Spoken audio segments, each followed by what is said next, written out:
यही धर्म है मोक्ष पथगामी, मध्यम मार्ग सरल।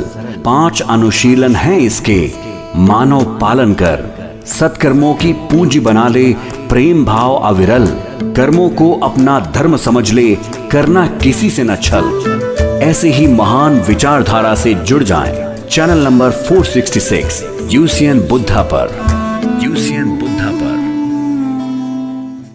माईसाहेब आंबेडकर यांच्या स्मृती दिवसाच्या निमित्तानं मी त्यांना आदरांजली वाहतो। डॉक्टर बाबासाहेब आंबेडकरांच्या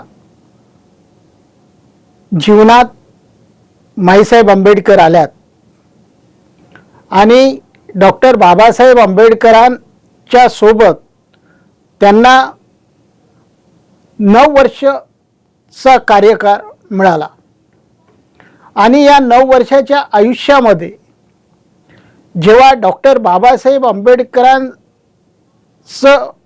माईसाहेब आंबेडकर यांच्यासोबत लग्न झालं, सुरुवातीच्या त्या शारदा कबीर आणि डॉक्टर बाबासाहेब आंबेडकरांसोबत लग्न झाल्यानंतर डॉक्टर बाबासाहेब आंबेडकरांनी त्यांचं नाव सविता आंबेडकर ठेवलं आणि त्या शारदाच्या सविता झाल्या आणि डॉक्टर बाबासाहेब आंबेडकरांनी सविता या शब्दाचा अर्थ माईसाहेबांना सांगितला की सविता म्हणजे सूर्याची चकाकी। म्हणजे आपण असं पाहतो की माईसाहेब आंबेडकरांच्या संदर्भानं बाबासाहेब आंबेडकरांच्या मनात जी प्रेमळ भावना होती त्या भावनेतून माईसाहेबांना ची काळजी घेणारा हा महापुरुष 1956 नंतर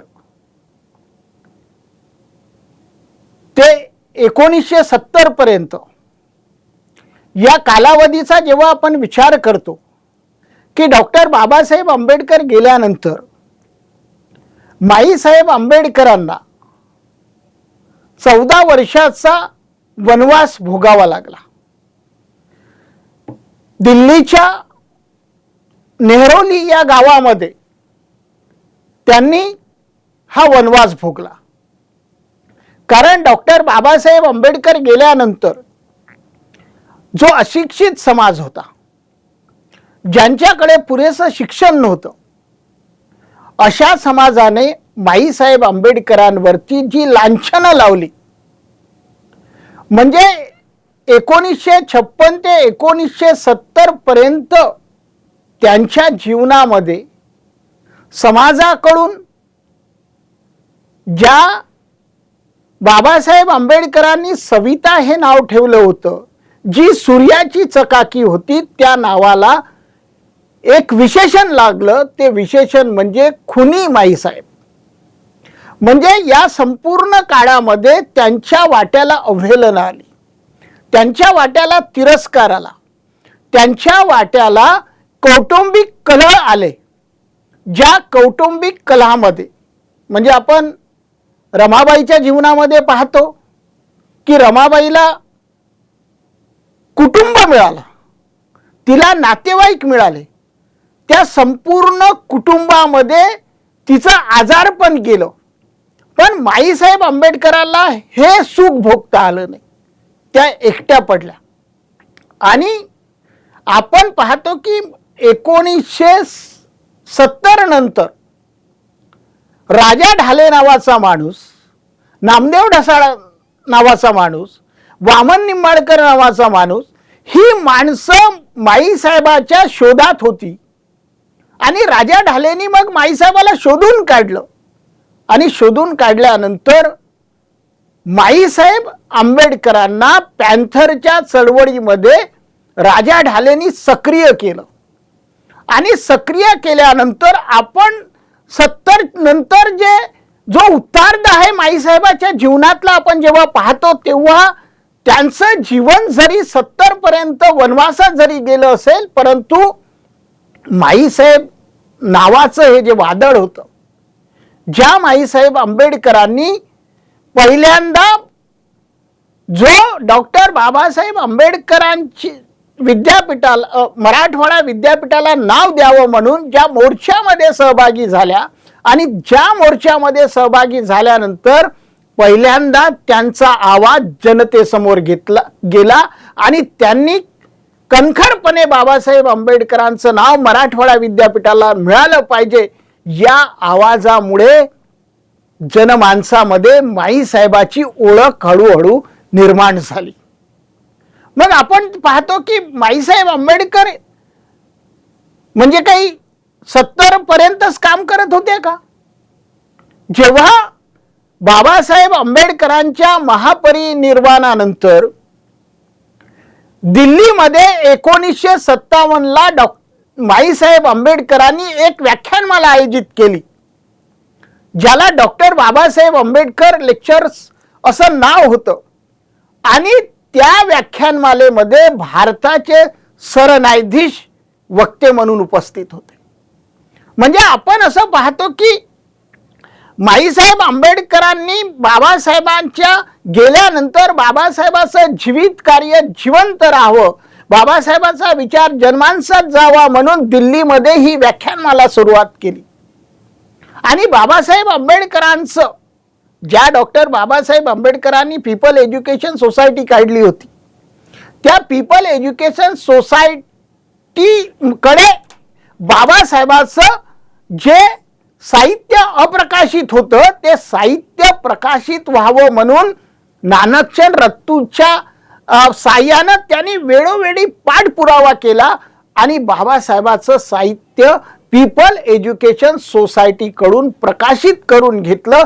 हे सर्वात मोठं काम माईसाहेबांचं त्यांच्या उत्तरार्धात 70च्या नंतर आणि 70च्या आधी सुद्धा त्यांनी बाबासाहेब आंबेडकरांचं हे साहित्य प्रकाशित कसं होईल यासाठी प्रयत्न केले.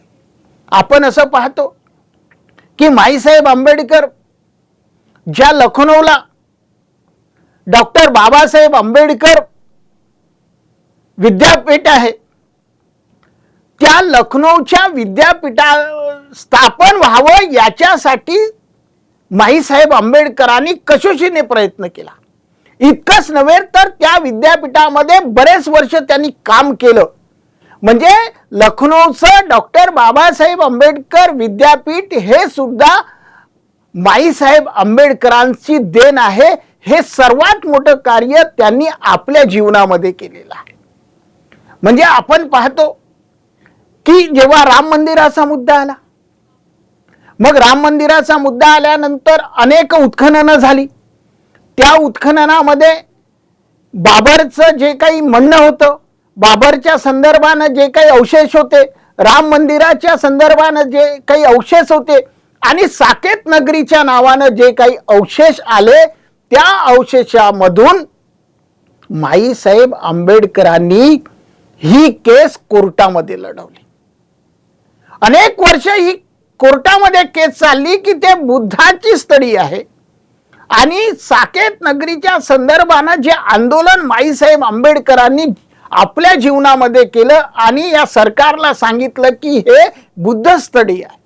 म्हणजे यावरून आपल्या लक्षात असं येते की माईसाहेब आंबेडकरांनी बाबासाहेब आंबेडकरांकडून जे लढण्याचं जे अस्त्र आहे ते अस्त्र सुद्धा आत्मसात केलं.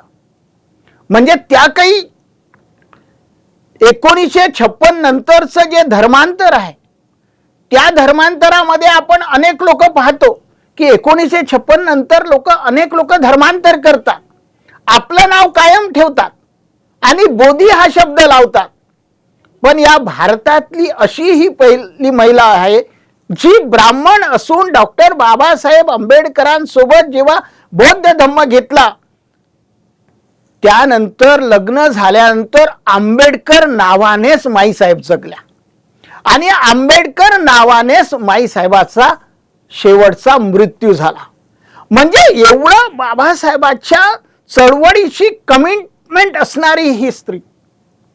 म्हणजे पाहतो आपण की ज्या डॉक्टर बाबासाहेब आंबेडकरांनी माईसाहेबाला घडवत असताना, माईसाहेबाला जे संघर्षाचे डोस पाजत असताना ज्या माईसाहेब आंबेडकरांनी बाबासाहेब गेल्यानंतर पॅन्थरच्या चळवळीत जेव्हा काम केलं तर ती पॅन्थरच्या चळवळीमध्ये काम करत असताना कार्यकर्त्याच्या संदर्भानं त्यांच्या ज्या भावना होत्या, बाबासाहेब आंबेडकर जशी एक बाबासाहेबाकडे जो प्रसंग आला होता, असं म्हणतात की बाबासाहेबांनी तो प्रसंग कोर्टामध्ये एखाद्या माणसाला फाशी होत आहे, ज्याच्यावर अन्याय झाला अशाच माणसाला फाशी होत आहे, अशा माणसाला बाबासाहेब आंबेडकरांनी वाचवलं.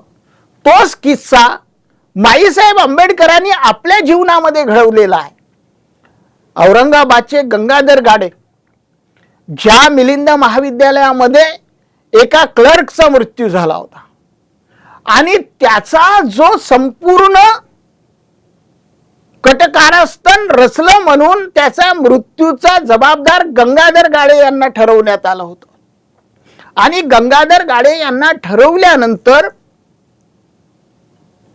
माईसाहेब आंबेडकरांनी म्हणजे त्यांना तेव्हा फाशीची शिक्षा होणार होती आणि फाशीची शिक्षा होऊ नये, आपला कार्यकर्ता निर्दोष आहे, आपला कार्यकर्ता जिवंत राहावा, बाबासाहेबांच्या चळवळीत हा सक्रिय कार्यकर्ता आहे, म्हणून त्यांनी ज्ञानी झैल यांना पत्र पाठवून त्यांच्याशी संपर्क साधून त्यांनी गंगाधर गाडे यांना या संपूर्ण प्रक्रियेतून वाचवण्याचं काम केलं.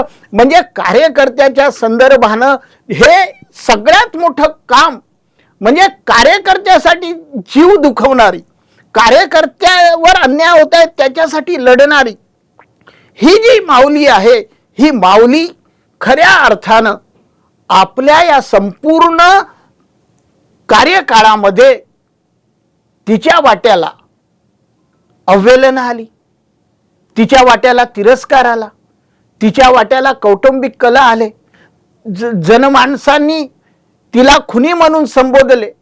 पण आपण जेव्हा विचार करतो की ज्या माईसाहेब आंबेडकरांनी तिच्या कार्यकाळामध्ये राज्यघटना हे सर्वात मोठं या देशाचं अपत्य आहे, त्यामध्ये बुद्ध आणि धम्म तिच्या कार्यकाळात आलं, हे सर्वात मोठं भारताच्या स्त्रियांच्या मुक्तीचं शस्त्र आहे.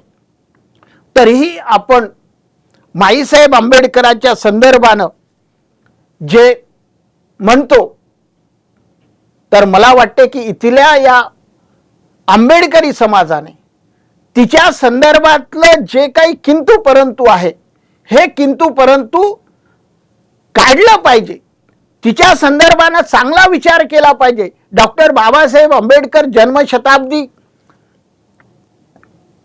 समितीची स्थापना त्यांनी केली आणि या स्थापनेमधून माईसाहेब आंबेडकरांनी बाबासाहेब आंबेडकरांचं कार्य आणि कर्तृत्व पडद्यावर आलं पाहिजे. पडद्यावर येऊन जब्बार पटेलला जे काही सहकार्य केलं आणि ते पडद्यावर येणारं जे काही बाबासाहेबांचं वास्तव आहे ते जनमानसात गेलं पाहिजे, इथल्या संपूर्ण देशामध्ये पडद्याच्या माध्यमातून गेलं पाहिजे. याच्यासाठी सर्वात प्रयत्न जर कोणी केले असतील तर ते माईसाहेब आंबेडकरांनी केले. पडद्यावर आल्यानंतर आपण पाहतो की 98 ते 90 पर्यंत जी समिती होती त्या समितीच्या माध्यमातून या पडद्याच्या माध्यमातून जेव्हा हे सर्व कार्यकर्तृत्व सर्व देशामध्ये गेलं तेव्हा बाबासाहेब आंबेडकरांना 1990ला भारतरत्न ही पदवी बहाल करण्यात आली. म्हणजे भारतरत्न मिळावं म्हणून सुद्धा माईसाहेब आंबेडकरांना संघर्ष करावा लागला, त्याचा पाठपुरावा करावा लागला. म्हणजे ही जी कामं माईसाहेब आंबेडकरांनी आपल्या जीवनामध्ये केले, पॅन्थरचा लढा असो, साकेत नगरीचा लढा असो, एवढंच नव्हे तर या देशातला जो दलित माणूस आहे, या दलित माणूस जेव्हापर्यंत राजकीय सत्तेत जात नाही तेव्हापर्यंत त्याचे प्रश्न सुटणार नाही, त्याच्यावरचा अन्याय संपणार नाही. त्याच्यावर झालेला जो काही हजारो वर्षाचा जो व्यवस्थेने दाबल्या गेलेला माणूस आहे त्याला जर आपले हक्क मिळवायचे असतील तर त्यांनी एक आदर्श सुद्धा बाबासाहेब आंबेडकरांनंतर घडवून दिला आणि बरेली मधून त्यांनी अरुण नेहरूच्या विरोधात निवडणूक लढवली आणि समाजाला संदेश दिला की आपण संसदेमध्ये गेलो पाहिजे, आपण असेंब्लीमध्ये गेलो पाहिजे. म्हणजे बाबासाहेब आंबेडकरांचा जो वारसा होता, हा वारसा माईसाहेब आंबेडकरांनी या संपूर्ण देशामध्ये कसा सांगता येईल, त्यांचा विचार गावखेड्यामध्ये कसा पसरवता येईल, याच्यासाठी त्यांनी संघर्ष केला. आज त्यांचा जो संघर्ष आहे हा जनतेसमोर आला पाहिजे, हा समाजासमोर आला पाहिजे. त्यांच्याबद्दल जी भावना लोकांची आहे ती भावना निघून गेली पाहिजे. म्हणजे रमाबाईचा आपण आदर करतोच, रमाबाईला तेवढा सन्मान देतो, पण रमाबाईच्या नंतर बाबासाहेब आंबेडकरांच्या या सविता आंबेडकर, ज्या समाजाने तिला माई ही पदवी दिली, त्या माईसाहेब आंबेडकरांना सुद्धा समाजाने आपलं म्हणून स्वीकारलं पाहिजे. त्यांचा जो संघर्ष आहे, त्यांचा तो त्याग आहे, या त्यागाचं आणि समर्पणाचं मूल्यमापन केलं पाहिजे. तेव्हाच खऱ्या अर्थानं डॉक्टर बाबासाहेब आंबेडकरांनी ज्या माईला सूर्याची चकाकी म्हणून संबोधलं, ही सूर्याची चकाकी पुन्हा कशी तिच्या मृत्यूनंतरही तिचं कार्य कसं लोकांपर्यंत जाईल, यासाठी प्रयत्न केले पाहिजे. आज माईसाहेब आंबेडकरांच्या स्मृती दिवसाच्या निमित्तानं त्यांनी समाजासाठी, त्यांनी ग्रामीण भागात हॉस्टेल सुरू झाले पाहिजे, ग्रामीण भागात शाळा सुरू झाल्या पाहिजे. बाबासाहेब आंबेडकरांना सांगितलं की नागसेन वन तयार झालं पाहिजे, मिलिंद राजाचं नाव या कॉलेजला दिलं पाहिजे. म्हणजे किती खोलवर विचार करणारे की इथे शिकणारा विद्यार्थी हा मिलिंद असायला पाहिजे. ज्या परिसरामध्ये विद्यार्थी वावरतात ती संपूर्ण जी मुलं आहेत ती नागसेनासारखी हुशार व्हायला पाहिजे. म्हणजे तिच्या मनात बाबासाहेबांचा विचार सतत प्रवाहित होत होता. तिने जे कार्य केलं, म्हणजे कौटुंबिक तिला काही सुख मिळालं नाही, पण आंबेडकरी कार्यकर्त्यांनी तिला जे बळ दिलं, त्या बळातून ती पुन्हा नव्यानं सशक्त झाली. म्हणजे अनेक काम तिने केलं, अनेक मोर्चांमध्ये. नागपूरमध्ये जेव्हा गोळीबार झाला, जोगीनगरमध्ये, आमच्या जोगीनगरमध्ये डोमाजी कुत्तरमारे नावाचा माणूस शहीद झाला, तर त्या डोमाजी कुत्तरमारेच्या घरी माईसाहेब आणि आठवले साहेब आले होते. आणि माझा भाऊ पॅन्थरमध्ये असल्यामुळे त्या दिवशीचं जेवण सुद्धा माझ्या घरी माईसाहेब आंबेडकरांना होतं. त्याच्यामुळे लहानपणी मी माईसाहेब आंबेडकरांना पाहिलं की माझा भाऊ पॅन्थरमध्ये काम करत असल्यामुळे आठवले साहेबांनी त्यांची भेट झाल्यानंतर घरी घेऊन आले. म्हणजे माईसाहेबाच्या संदर्भानं मी यासाठी बोलतो की त्यांच्या जीवनातला जो कडवटपणा जो समाजाने दिला, म्हणजे दादासाहेब गायकवाडांचं ना ते भेटत होत्या, बाबासाहेब आंबेडकरांचा मृत्यू ज्या ठिकाणी झाला त्या भूमीसाठी सुद्धा संघर्ष त्यांनी केलेला आहे. तिथे बाबासाहेबांचं स्मारक व्हावं, ते आपल्या ताब्यात यावं, याच्यासाठी ते वारंवार संघर्ष करत होते. कारण ज्या बंगल्यामध्ये त्या राहत होत्या तो बंगला सुद्धा, जो माणूस होता ज्याचा बंगला होता तो मरण पावला होता आणि त्याच्या मुलीला विकण्याची घाई होती. ती बंगला ती विकणार होती.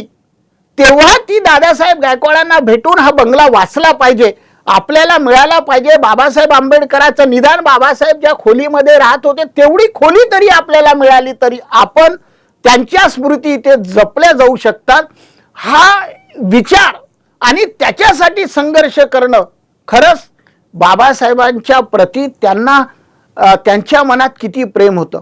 बाबासाहेबांची चळवळ समोर गेली पाहिजे. त्यांचा सामाजिक विचार असो, त्यांचा आर्थिक विचार असो, त्यांचा शैक्षणिक विचार असो, त्यांचा बाबासाहेब आंबेडकरांनी जे भारतीय संविधान दिलं त्याची मूल्य कशी समाजात पोहोचतील, बाबासाहेबांनी जो धम्म दिला तो धम्म समाजामध्ये कसा पोहोचता येईल, त्याच्यासाठी आयुष्यभर माईसाहेब आंबेडकर प्रत्येक पौर्णिमेला प्रत्येक दिवसाला भोजनदान करायच्या, स्वतःच्या हाताने जेवण बनवायच्या आणि भिक्षूंना ते भोजनदान द्यायचं. बाबासाहेबाच्या मृत्यूनंतर जे काही बाबासाहेबाचं साहित्य होतं, जे बेड असेल किंवा अनेक गोष्टी असतील, आपल्या लोकांना काही नानकचंद रत्तूंनी दिल्या तर आपण त्याचे हाल पाहतो, आपण काय हात. पण ज्या सिम्बॉयसिस कॉलेजला जे वस्तू माईसाहेब आंबेडकरांनी दिल्या आणि त्या सिम्बॉयसिस कॉलेजला सांगितलं की इथे विहारासारखं ते स्तूप असलं पाहिजे, ही सूचना सुद्धा माईसाहेब आंबेडकरांनी केली. आणि पुण्याच्या सिम्बॉयसिस कॉलेजमध्ये ज्या वस्तू दिल्या त्या वस्तूची कशी ठेवण आहे आज आपण प्रत्यक्षात पाहतो. आणि माईसाहेब आंबेडकरांनी तिथे स्मृती गंध नावाचं विहार या सिम्बॉयसिस कॉलेजला दिलेलं आहे, निर्माण केलेलं आहे. म्हणजे बाबासाहेबांच्या विचारांना सतत प्रभावित करणारी ही माऊली, जिने मोर्चा असो, गावखेड्यातला अन्याय असो, गावखेड्यामध्ये जाऊन पॅन्थरच्या लोकांसोबत जाऊन तिथल्या अन्याय करणाऱ्या विरुद्ध संघर्ष करण्याची ताकद तिने आपल्या मनगटात निर्माण केली होती. त्यांना आधार देणं, त्यांच्या संघर्षाला बळ देणं, हे कार्य तिने आपल्या जीवनामध्ये केलेलं आहे. म्हणजे बाबासाहेबाच्या मृत्यूनंतर 14 वर्ष वनवास भोगलेली ही स्त्री 1970 नंतर जेव्हा या समाजात येते, त्या समाजामध्ये विरोधकाची संख्या जास्त असते, समर्थकाची संख्या कमी असते. आणि अशा परिस्थितीमध्ये ती बाबासाहेबाच्या आंदोलनासाठी, बाबासाहेबाच्या चळवळीसाठी आपला आवाज बुलंद करते, मान अपमानाची पर्वा न करता. कारण बाबासाहेब म्हणतात की जी लोक मानाची पर्वा करतात, अपमान सहन करत नाही, तो कार्यकर्ता होऊ शकत नाही. माईसाहेब आपल्या संपूर्ण आयुष्यामध्ये कार्यकर्त्याचं जीवन जगल्या. म्हणजे एक डॉक्टर पोरगी जी बाबासाहेबाच्या जीवनामध्ये, बाबासाहेब गेल्यानंतर चांगला दवाखाना टाकून चांगली नोकरी करून ती आपलं पालन पोषण करू शकत होती. परंतु या संपूर्ण जीवनामध्ये, म्हणजे बाबासाहेब गेल्यानंतर 48 वर्ष जगल्या माईसाहेब. या 48 वर्षाच्या कालावधीमध्ये बाबासाहेबाची चळवळ समोर कसं नेता येईल, बाबासाहेबाचं आंदोलन कसं समोर नेता येईल, या 48 वर्षामध्ये त्यांनी खऱ्या अर्थानं, म्हणजे बाबासाहेब आंबेडकरांचा स्मृतिगंध विहार असो, बाबासाहेब आंबेडकरांना जो भारतरत्न पुरस्कार मिळाला त्याच्या प्रत्यक्ष साक्षीदार त्या आहेत. त्यांनीच तो घेतलेला आहे.